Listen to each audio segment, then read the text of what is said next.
Puntualmente las 9 de la noche, gracias por acompañarnos, bienvenidos a esta edición de AM, una noche definitivamente triste, la de hoy por los últimos acontecimientos que se dieron a nivel país.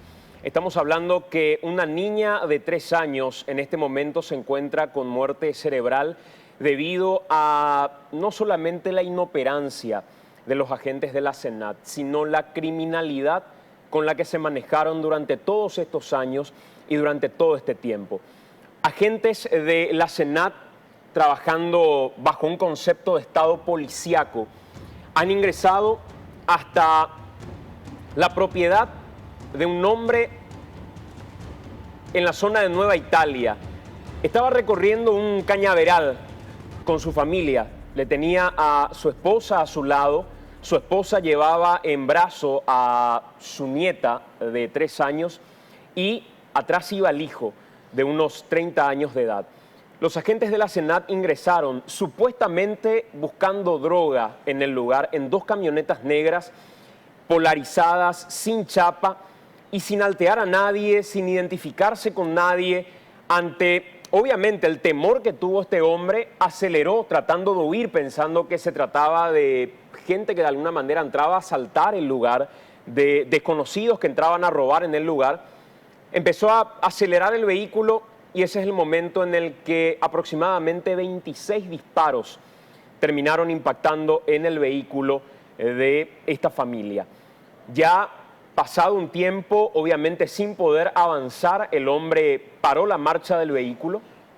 Ya habían en ese momento herido prácticamente de muerte, porque hoy está en una situación muy compleja y con muerte cerebral la nieta en el centro de emergencias médicas, en el hospital de traumas, y el hijo recibió 3 balazos. Cuando logró salir del vehículo, cuando logró salir de la camioneta, los agentes de la SENAT, no contentos con lo que habían hecho, fueron y lo golpearon. Luego de golpearlo se dieron cuenta que se habían equivocado, que no eran a quien buscaban, que era un hombre que estaba compartiendo con su familia y estaba recorriendo básicamente su propiedad, un terreno que había alquilado dentro de un cañaveral. Enrique, ¿cómo estás? Bienvenido. Buenas noches, Santiago. Mi saludo también a la teleaudiencia. Y hoy el programa estaba previsto que nos refiramos a otro tema totalmente. Íbamos a hablar del tema del narcotráfico, íbamos a hablar del poderío en cuanto a armas y a la efectividad en que operaron sicarios días atrás para efectuar un crimen. Los malos de esta historia ya demostraron su fuerza y demostraron su efectividad en la semana. Hoy las fuerzas del orden, los que tendrían que estar detrás de esta gente, también demostraron su fuerza y también demostraron su capacidad para combatir el crimen. Cometieron un error y dejaron a 2 personas gravemente heridas. Esa es la diferencia entre sicarios y narcos y los agentes de la seguridad que son los de la SENAT en este momento. Gente que básicamente estos hechos de criminalidad, porque son hechos de criminalidad, los comete detrás del uniforme, los comete con el abuso que les da un arma de fuego. Nosotros vamos en vivo hasta el Centro de Emergencias Médicas. Queremos respetar en absoluto el momento que está viviendo la familia, pero creemos también importante que la sociedad entera conozca el testimonio de lo que pasó este hombre, el señor Ulrico Zanotti, una persona trabajadora, una persona bien formada, que tuvo que pasar por esta circunstancia con su familia, que en este momento se debate en una situación bastante crítica. Pero queremos conocer respecto a ese procedimiento de la SENAT y que la ciudadanía, el país, el mundo sepa desde esta voz cómo operan los agentes de nuestro país dentro de un estado absolutamente policíaco que pasa por encima de cualquier tipo de derecho. Vamos hasta el centro de emergencias médicas, hasta el hospital de traumas. Ahí se encuentra nuestro compañero Ricardo Alderete. Ricardo, adelante. Buenas noches, Santiago, Enrique. Estamos acá desde las inmediaciones de emergencias médicas con el abuelo de la niña que recibió el balazo en un procedimiento completamente irregular e indebido por parte de agentes de la SENAT, Ulrico Zanotti, que accedió a poder hablar con nosotros, contarnos de primera mano. Él iba conduciendo la camioneta que fue perseguida por los agentes de la SENAT. Le agradecemos también porque en medio de este momento de dolor, como mencionabas, en un momento de una tragedia que no tiene excusas, él accedió a poder hablar con nosotros y compartir esta experiencia. Ulrico, muchas gracias por estar con nosotros en medio de este dolor y tragedia. Queremos saber cómo fue el procedimiento que realizó la SENAT en la persecución de la camioneta que vos ibas manejando. Bueno, resulta lo siguiente. Ayer tuvimos una noche triste, un hecho que apaña a todo esto, esta gente, ¿verdad? Yo estaba con mi camioneta, con la camioneta de una empresa donde yo trabajo, ¿verdad? Estaba en la propiedad de Nueva Italia de la familia Argaña, que me había cedido a mí un sector de cañaveral para cosechar con una máquina cosechadora. Entonces yo me fui a revisar esa parcela con la máquina y ¿cuál fue mi sorpresa? Es que cuando yo arribé hacia la casa, que queda a unos 1000 metros más o menos de la ruta, me fui a hablar con el capataz y cuando estaba de vuelta veo 3 camionetas negras, sin polarizadas, sin chapa, que vienen a una velocidad de por lo menos 120 kilómetros por hora. Entonces yo lo único que pensé en ese momento, acá me están viniendo a asaltar gente escrupulosa, y cuando me estaban llegando ya entonces lo único que decidí es frenar, puse marcha atrás y volví hacia la estancia. Ahí ya escuché algunos disparos y cuando ya avancé unos metros ya estaban encima mío. Y ahí comenzó una persecución y una baleada.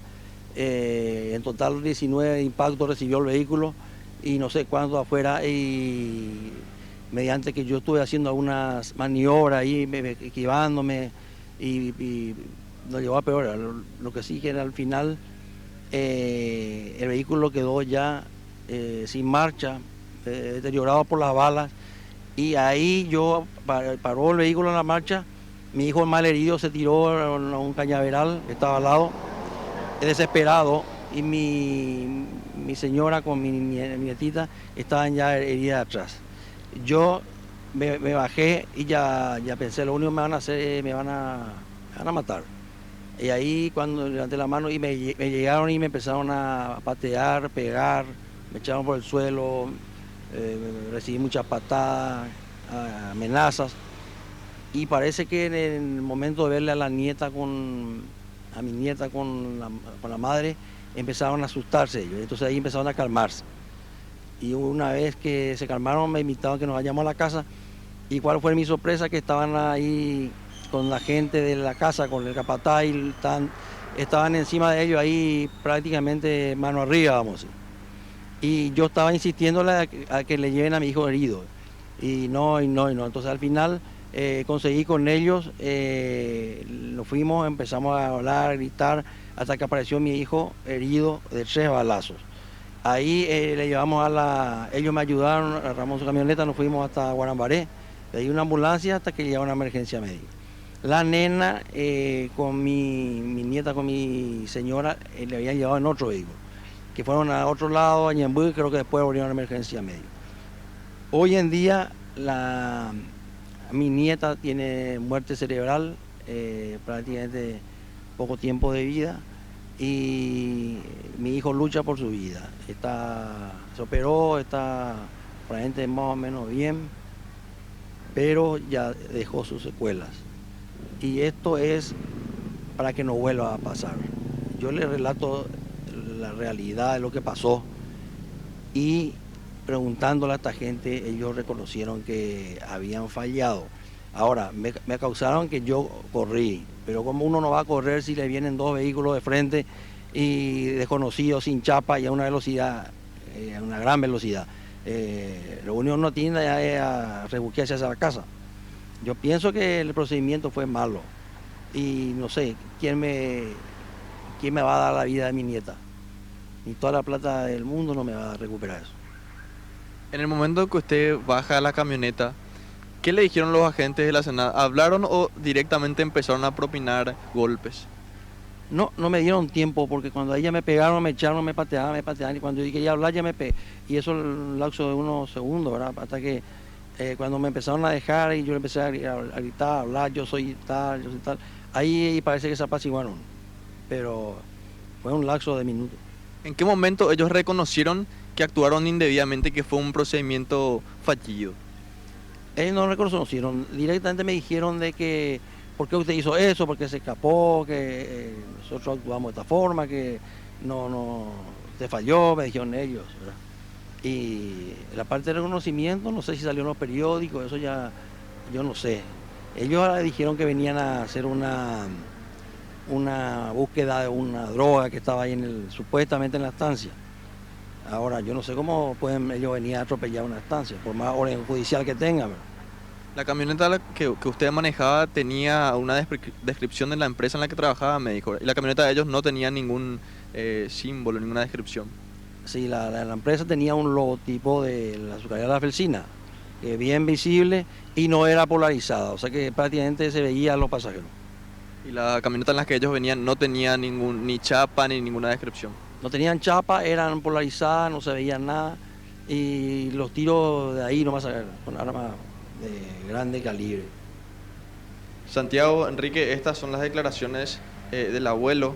Ricardo, sí, él tiene retorno. él tiene retorno, te está escuchando ahora mismo. Ulrico, gracias ante todo por acceder a hablar con nosotros. Yo creo que tu testimonio es lastimosamente ejemplificador, uno podría decir. En este programa, en reiteradas ocasiones, Ulrico, hemos hablado sobre la manera criminal en la que agentes de la SENAT operaron durante todo este tiempo. Van, arremeten y no perdonan absolutamente nada, y en nombre de la supuesta lucha contra el narcotráfico terminan matando o hiriendo a gente inocente, y no es algo nuevo, no es una cuestión sorprendente. Lastimosamente te tocó vivir a vos, le tocó vivir a tu familia. Quiero preguntarte algunos detalles básicamente respecto al momento y la forma en la que asaltaron básicamente el lugar en el que vos estabas. Vos, por una reacción original, tuviste que acelerar. ¿Ellos te habían alterado en algún momento? ¿Habían dado alguna señal como para frenar tu marcha? ¿Hablaron de algún tipo de operativo como marca el protocolo, inclusive de la ONU, tienen que realizar en este tipo de casos? No, nada, ellos directamente vinieron y ya empezaron a disparar ahí. Ellos me habían dicho después que ellos les jugaban la rueda, pero ahí las pruebas están que todo está por el medio, por la parte de la chapería, por el vidrio, directamente a la cabeza, ¿no? Y al cuerpo. Vos eras Ulrico, digamos, parte, y te pregunto esto porque la gente tiene que entender que se estaba persiguiendo a gente inocente. ¿Vos eras parte de alguna investigación? ¿Vos tenías algún tipo de investigación abierta? ¿Esa propiedad estaba denunciada por algo? La realidad es que yo no sabía nada, nunca esa propiedad tuvo nada. Esa propiedad de la familia Argaña, de varios hermanos, creo que está en venta, entonces me habían entregado la producción de caña para que yo coseche, y en un mes más o menos se le volvería a entregar. Pero yo, el capataz era de ellos, yo no tengo nada que ver con la propiedad. Ahí de que hayan sospechado de algo es problema de ellos. ¿Fue una larga persecución o apenas vos empezaste a acelerar asustado por el vehículo que tomaba por asalto el lugar en el que vos estabas, ellos ya empezaron a disparar? Y mira, yo realmente no sé si eran segundos o minutos, porque yo procurando defender ahí aceleraba, me tiraba por la banquina, entraba en el cañaveral, en un pozo, y me seguían entre los dos y me baleaban, y no perdí la cuenta. Todo pasó muy rápido, entonces no pude hacer un cálculo de eso. Ulrico, cuando finalmente frenás, no podías más avanzar debido a que las ruedas inclusive del vehículo ya estaban afectadas. Decís que bajaste del vehículo y otra vez empezaron a golpearte. ¿Qué te decían en ese momento? ¿Dónde te golpearon? ¿Y de qué hablaban en ese momento en el que vos estabas desesperado? Porque en realidad sabías la circunstancia por la que estaba también tu familia. Sí, en ese momento el vehículo paró porque paró el motor. No sé si le acertaron a algo del motor. Y cuando mi hijo salió y entró en el cañaveral, ellos lo único que me dijeron al pegarme, el que entró adentro tiene arma, ¿verdad que tiene arma? Me decían.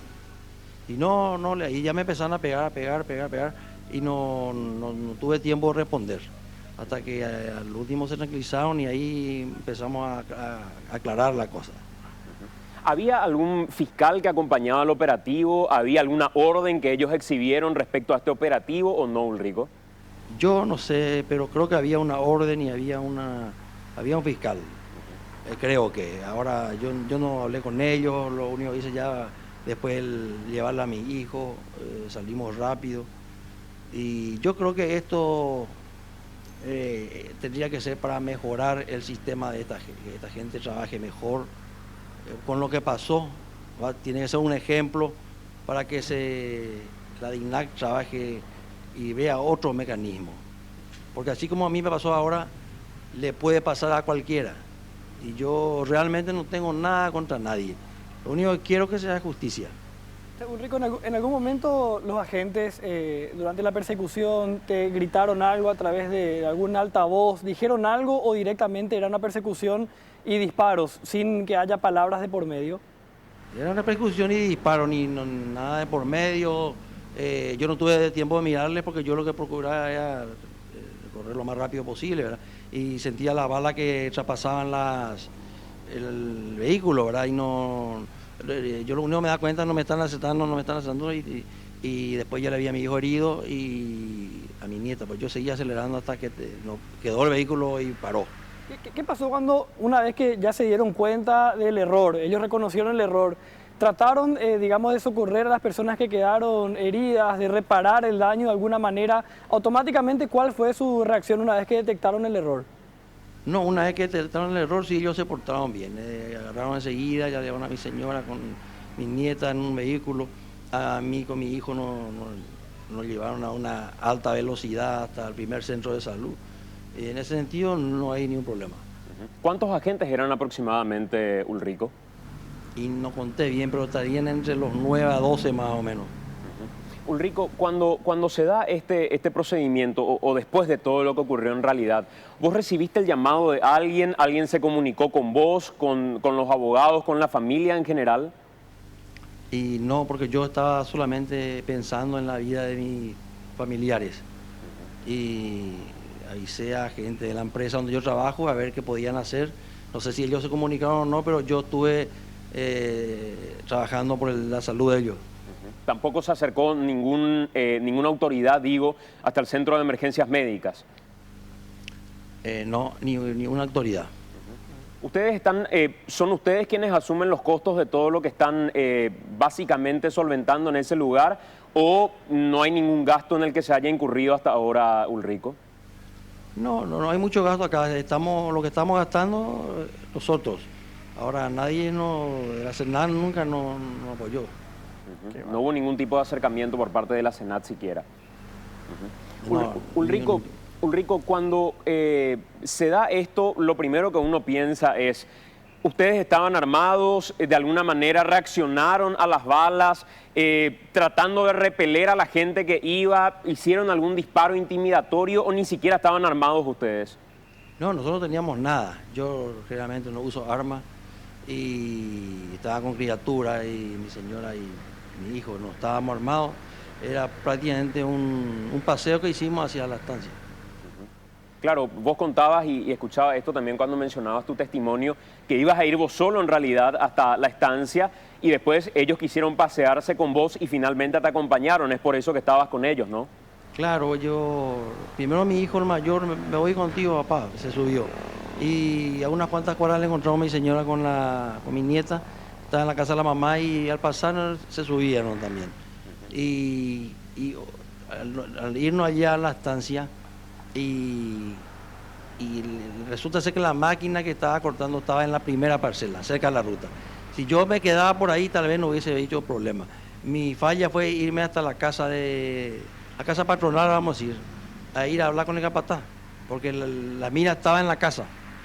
Ulrico, en realidad, a ver, uno entiende la manera en la que uno piensa en estos casos, pero vos no tuviste ninguna falla, vos podías ir por tu propiedad como vos querías. Acá en realidad hay un procedimiento fallido, hay un procedimiento en el que se actuó de manera criminal y alguien tiene que pagar por eso.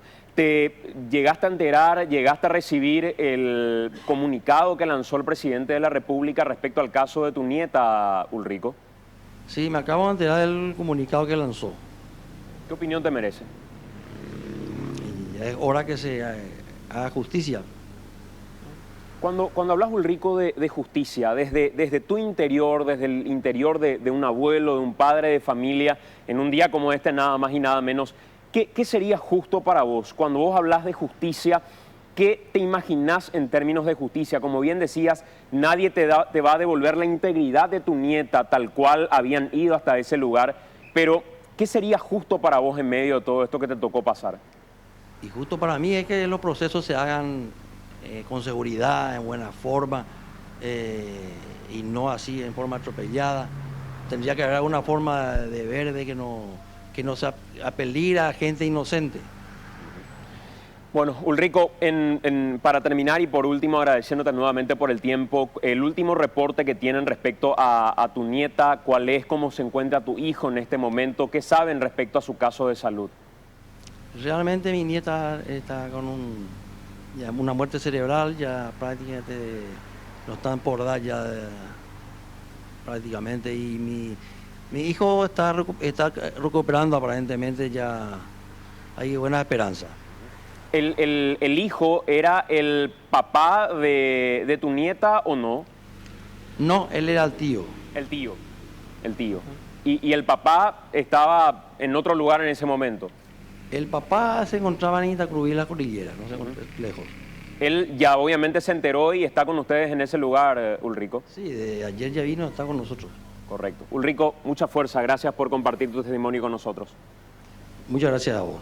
Ulrico Zanotti, conversando con nosotros frente al Centro de Emergencias Médicas. Una manera de proceder, Enrique, absolutamente criminal. Sí. Nosotros en algún momento en muchos programas hemos advertido sobre este estado policíaco que en nombre de la defensa general empieza a agredir de manera particular a la gente. Hemos visto documentos oficiales, Santiago, donde mostraban que justamente en estas imágenes que tenemos acá, donde los agentes de la SENAT iban y detenían a personas por tener, y los documentos decían, gorras con los colores de Jamaica, o pulseras con los colores de Jamaica, o tatuajes, era motivo para que una persona te detenga, te pida tu documento y vos tengas que demostrar tu inocencia. Así actúa la SENAT en forma ilegal, en forma irregular y en este estado absolutamente policíaco. Hay un antecedente, en el 2014 ocurrió exactamente lo mismo en junio, hace casi 2 años, hubo de vuelta una persona que fue baleada por agentes de la SENAT por error, en un procedimiento fallido y errado nuevamente. Y otros antecedentes de este estado que estamos teniendo ahora, de guerra, de balas aquí, balas allá. Tenemos que hablar lo que ocurrió en Pedro Juan Caballero hace unos días nada más, lo que ocurrió con Magdaleno Silva en mayo del año pasado. El mecanismo de prevención de la tortura en Paraguay había advertido que no existe una sola norma que habilite a la SENAT ni siquiera operar y realizar este tipo de procedimientos.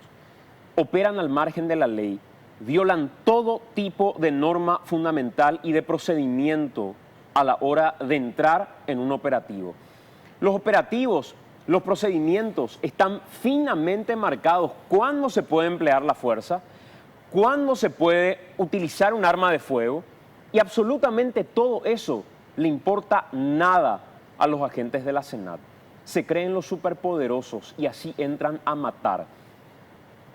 Yo no sé si ustedes dimensionan lo que SENAT acaba de hacer. A mí, de verdad les digo, me temblaba la voz, me temblaba la pierna al escuchar hablar a este señor, quizá todavía impactado por lo que pasó con su familia. A él le tocó vivir ese momento en el que veía que su esposa llevaba a su nieta en brazos y le habían dado un balazo en la cabeza. Hoy ella está con muerte cerebral y bien decía don Ulrico, le van a entregar probablemente en poco tiempo el cuerpo de su nieta, porque la situación en la que se encuentra es sumamente grave. El hijo también se encuentra internado a raíz de esta situación, recibió 3 balazos. Ellos no estaban armados, ellos no son criminales, son una familia trabajadora. ¿Qué estás esperando, Luis Rojas, para irte de la SENAT? Sos el responsable político de esta situación. Tus matones a sueldo hicieron esto con esta familia, porque eso es lo que son. Son matones y criminales a sueldo. Gente que se cree superpoderosa y que se lanza las de Rambo y en sus redes sociales se muestran de esa manera, orgullosos de vestir ese uniforme y de estar armados hasta los dientes, metiéndole miedo al resto de la población. Es criminal la forma en la que actúan. Es criminal el discurso que sostienen para poder violar la norma de absolutamente y el derecho de absolutamente todos los ciudadanos. ¿Qué estás esperando, Luis Rojas, para por decoro irte? La vida es lo más sagrado que una persona puede tener. Tus agentes le acaban de arrebatar la vida a una niña de 3 años. y lo hicieron de modo criminal. Lo hicieron de la peor manera posible. ¿No te da vergüenza, Luis Rojas?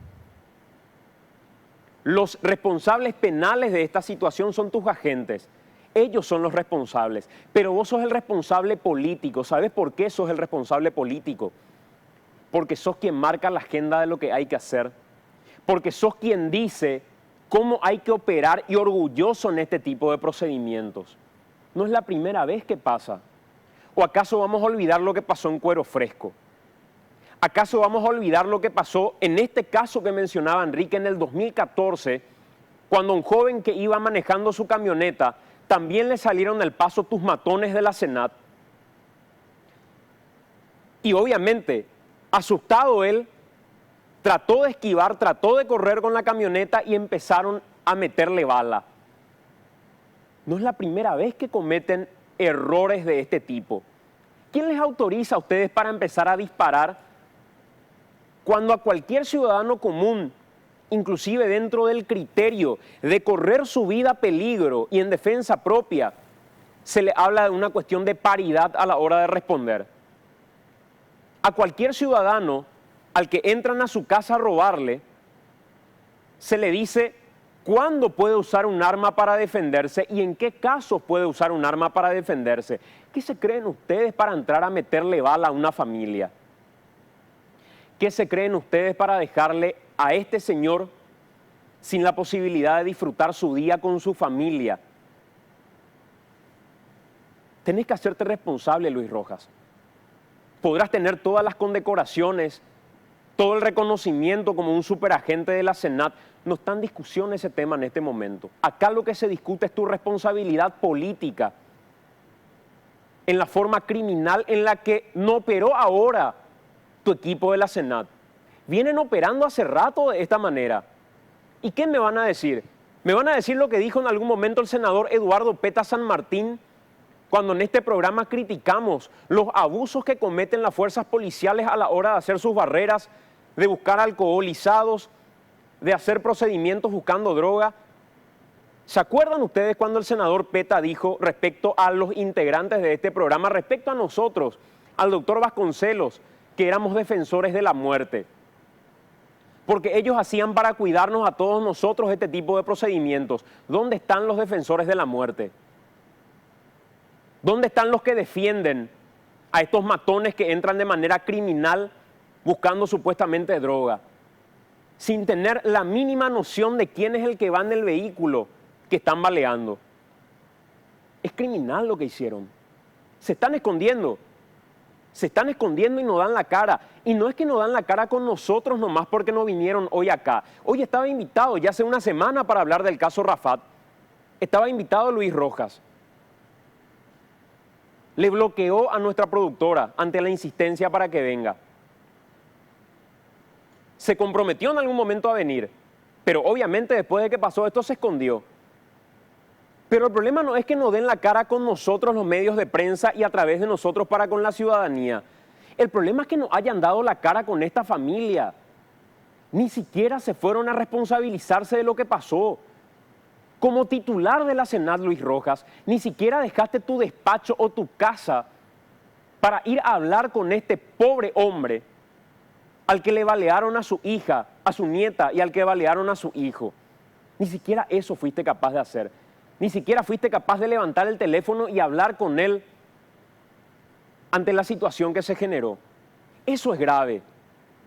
Es grave que después de lo criminal que hicieron, ni siquiera tengan la sensibilidad humana de poder responder ante ese hecho.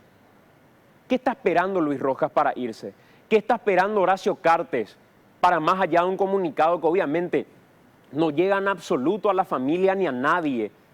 Porque acá lo que no se busca es un comunicado, acá no se espera un comunicado, acá se espera que se barra con la cúpula abusadora de la SENAT, eso es lo que se busca. ¿Ustedes dimensionan lo que acaban de hacer? Y no lo hicieron solamente ahora, Enrique. Es una cosa que lo vienen haciendo de manera sistemática. Sí, mencionaba recién que Luis Rojas no quiere hablar con nosotros. Él habló una vez y esa vez ya había sido después de este evento en el que balearon a una persona por error.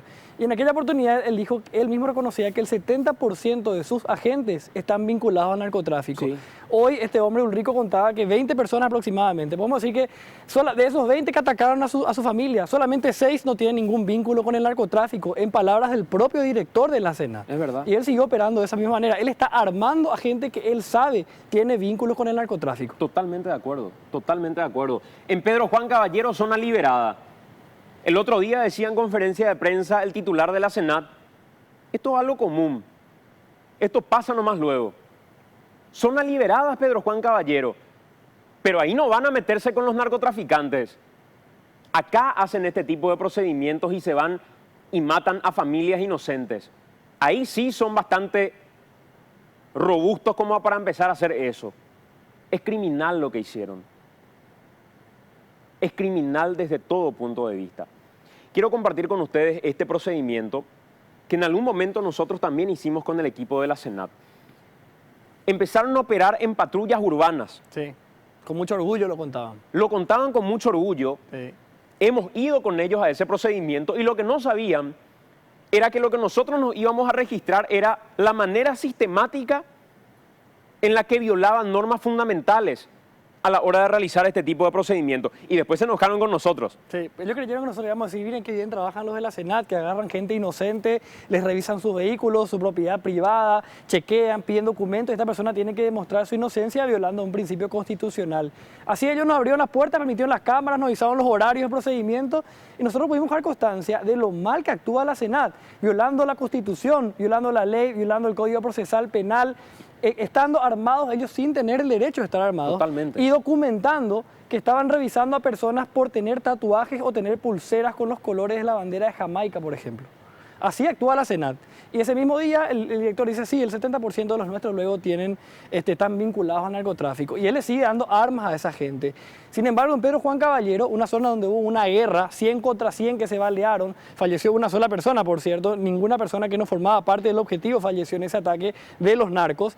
Siguiendo habiendo ataques noche tras noche en los comercios vinculados al grupo del hombre que falleció. Es decir, una ciudad que debería estar por lo menos todo cerrada, custodiada por todo el mundo, sigue habiendo ataques, pero de lo más normal, con bombas molotov, etcétera, etcétera.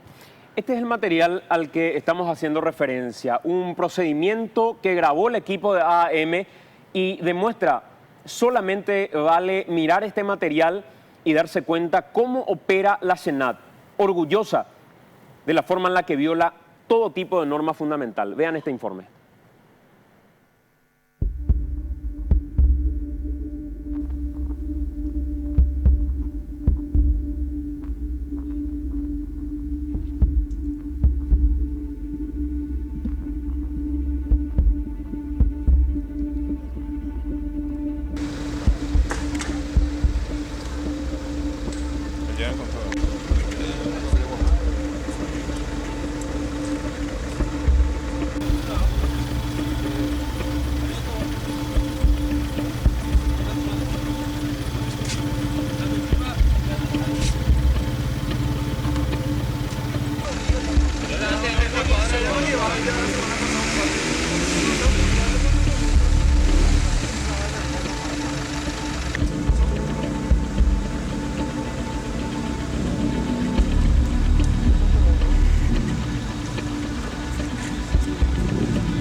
oficial, la verdad que todo el día estamos acá.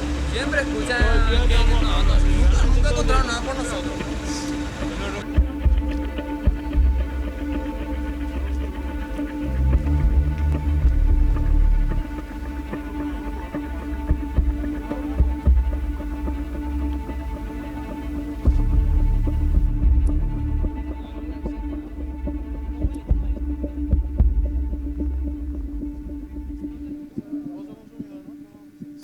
No, por tener una pulserita nosotros vamos a ser drogaditos. Eso nomás le quiero decir.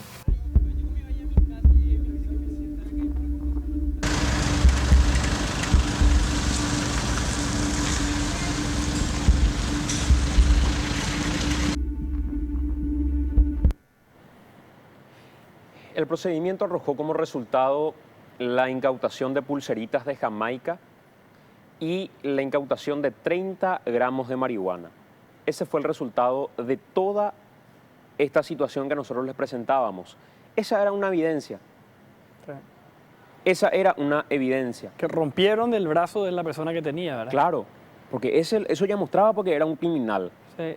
Eso ya mostraba que era un asesino serial suelto por la calle. Días después, un hombre había denunciado que fue detenido por la policía por tener un tatuaje, tenía una actitud sospechosa, que era la de tener un tatuaje en la calle. Fue detenido, se le pidió su documentación, él se negó a dar y fue a la comisaría y se armó un escándalo que imagino recordarán. Ese fue el resultado que decías, 30 gramos de marihuana, ninguna persona que quedó detenida tras este operativo, con armas, como ustedes veían en imágenes. Un operativo que en ese momento, digamos, la Senat lo mostraba, pero con mucho orgullo, y anunciaban que iban a salir a las calles. Fueron frente al Parque Ñuguazú, por ejemplo, a revisar los vehículos de la gente que salía después de hacer ejercicio, buscando si había drogas, y revisando todas las propiedades y publicando todas las pertenencias de estas personas, además de revisar todo lo que portaban sin tener ni una sola orden para hacerlo. ¿Cómo opera habitualmente la Senat? Ojo, no tomemos esto como un hecho aislado. Acá lo que les queremos mostrar es que no estamos hablando de algo que desconocía que sus agentes hacían, había sido Luis Rojas. Luis Rojas sabe que sus agentes operan así. Y esto es una muestra de cómo operan. No es la primera vez que lo hacen, no es la primera vez que entran como entraron a la propiedad de la familia Argaña donde estaban trabajando los Zanotti. Este es un material que también nos muestra. En otro lugar, un mismo procedimiento, cómo operan siempre los agentes de la Senat.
Ellos son los agentes de la Senat orgullosos de ese tipo de operativos. Ahí no se encontró nada, ¿eh? Nada. No se encontró nada y fue una persona que pasaba nomás por ahí. No encontraron absolutamente nada, Enrique.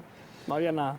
La misión de aquella oportunidad de AM había preparado un informe con respecto a este tema. Queremos compartir con ustedes ese informe porque nos muestra las prerrogativas de la Senat nos muestra cómo deberían operar y si tienen o no facultades constitucionales o reglamentarias o de ley como para poder operar de esta manera. Este es el informe que habíamos preparado en aquella ocasión donde ya mostrábamos la manera en la que Senat sistemáticamente violaba todo tipo de norma en nombre de un bien mayor, que era el protegernos a todos del flagelo de las drogas. Fíjense esto.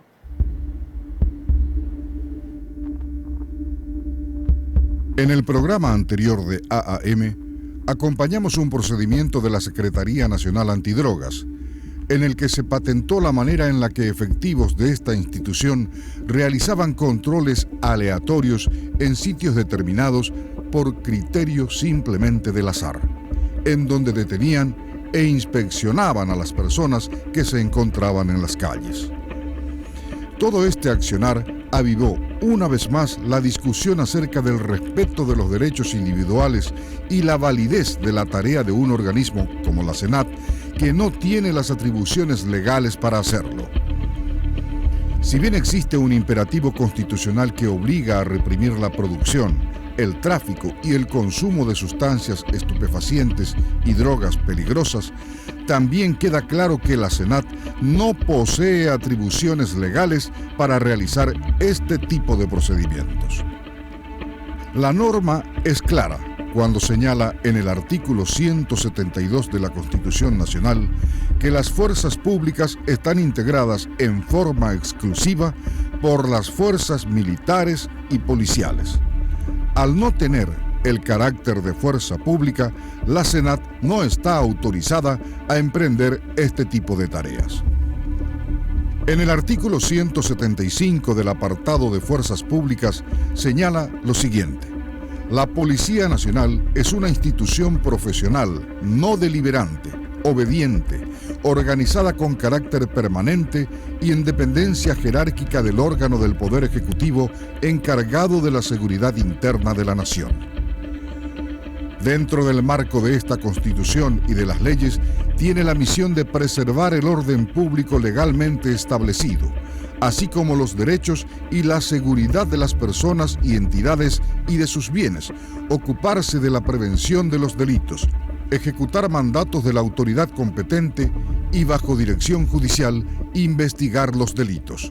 La ley reglamentará su organización y sus atribuciones. Finalmente señala, destacando lo siguiente: que la creación de cuerpos de policías independientes podrá ser establecido por ley, la cual fijará sus atribuciones y competencias en el ámbito municipal y en el de otros poderes del Estado, entiéndase, en el legislativo y el judicial, ya que dentro del Ejecutivo la tarea es apuntada claramente a la Policía Nacional. Para remitirnos al origen de la Senat, deberíamos mirar el artículo 1 de la Ley 108/92 que crea la institución, que señala: créase la Secretaría Nacional Antidroga, Senat, que coordinará las acciones entre los entes gubernamentales y no gubernamentales que trabajan en programas de lucha contra el narcotráfico y la drogadicción, limitando sus funciones a lo específicamente señalado bajo su cargo.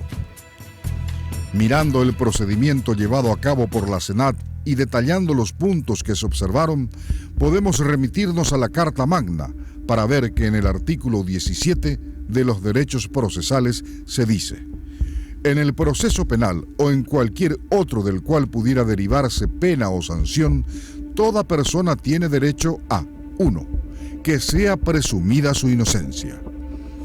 Cuando los agentes especiales de la Secretaría Antidroga detienen, sin ningún indicio de haber cometido un hecho punible a las personas, con la excusa de estar en un lugar específico o por el simple hecho de tener algunos elementos que sean llamativos, como una pulsera, están violando esta norma. Presumen que el ciudadano es culpable hasta que demuestre lo contrario. Durante el procedimiento se observa que se viola el derecho a la intimidad consagrado en el artículo 33 de la Carta Magna, que dice: la intimidad personal y familiar, así como el respeto a la vida privada, son inviolables. La conducta de las personas en tanto no afecta al orden público establecido en la ley o a los derechos de terceros, está exento de la autoridad pública. Se garantizan el derecho a la protección de la intimidad, de la dignidad y de la imagen privada de las personas. Estas personas nada están haciendo para violentar el orden público establecido en la ley, ni derechos a terceros. En todo caso, si se hubiera realizado algún acto que condice con estos puntos, el organismo encargado de realizar la tarea para retomar el orden es, en todo caso, la Policía Nacional.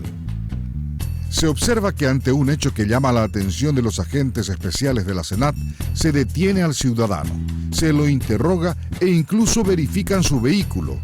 El Código Procesal Penal es muy claro en su artículo 179 al respecto.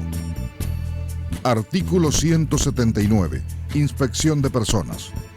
La policía podrá realizar la requisa personal siempre que haya motivos suficientes que permitan suponer que una persona oculta entre sus ropas, pertenencias o lleva adheridas externamente a su cuerpo objetos relacionados con el hecho punible.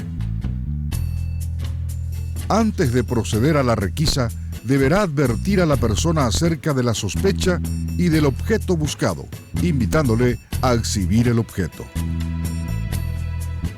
La advertencia y la inspección se realizan en presencia de 2 testigos hábiles, en lo posible vecinos del lugar, que no deberán tener vinculación con la policía. Bajo esas formalidades se labrará un acta que podrá ser incorporada al juicio por su lectura. Una vez más, se determina que es la policía la que debe llevar a cabo esta tarea. También se ve claramente, suponiendo que la intervención es para requisar drogas, que no se le solicita que la exhiba, que no se respeta la presencia de 2 testigos hábiles porque se aleja a las personas del cateo y tampoco se tiene una orden escrita ni la presencia de un fiscal para todo el proceso. El acta que debería ser labrada brilla por su ausencia. Siguiendo con el Código Procesal Penal, en su artículo 180, establece el procedimiento para la inspección de personas. Las requisas se practicarán separadamente, respetando el pudor de las personas. La inspección a una persona será practicada por otra de su mismo sexo. La inspección se hará constar en acta que firmará el requisado. Si así no lo hace, se consignará en la causa. Nada de lo señalado se toma en cuenta en el accionar de la SENAT. Finalmente, siempre dentro del Código Procesal Penal, en su artículo 181 se establece la inspección de los vehículos. La policía podrá realizar la requisa de un vehículo siempre que haya motivos suficientes para suponer que una persona oculta en él objetos relacionados con un hecho punible. Se realizará el mismo procedimiento y se cumplirán las mismas formalidades previstas para la inspección de personas. Nuevamente se menciona como atribución de la policía. Se destaca que haya motivos suficientes para suponer que hayan objetos relacionados a un hecho punible y se destaca cumplir con las formalidades. Todo esto es letra muerta cuando uno es víctima del accionar de los agentes especiales de la SENAT, que en todo este aparatoso procedimiento llegaron a incautar 6 gramos de marihuana, cuando la ley establece que una persona puede portar 10 gramos como máximo sin ser detenida. También requisaron pipas, que en ninguna norma es un elemento que deba ser incautado. Conocer los derechos es el primer paso para ejercer la ciudadanía. Pensar que las autoridades, por el simple respaldo de tener alguna identificación estatal, puedan hacer lo que quieran, es comenzar a andar hacia un estado dictatorial del que tan pocos recuerdos buenos tenemos. La única forma de garantizar la defensa activa de nuestros derechos es conocerlos. Así vamos a construir un país más justo para todos.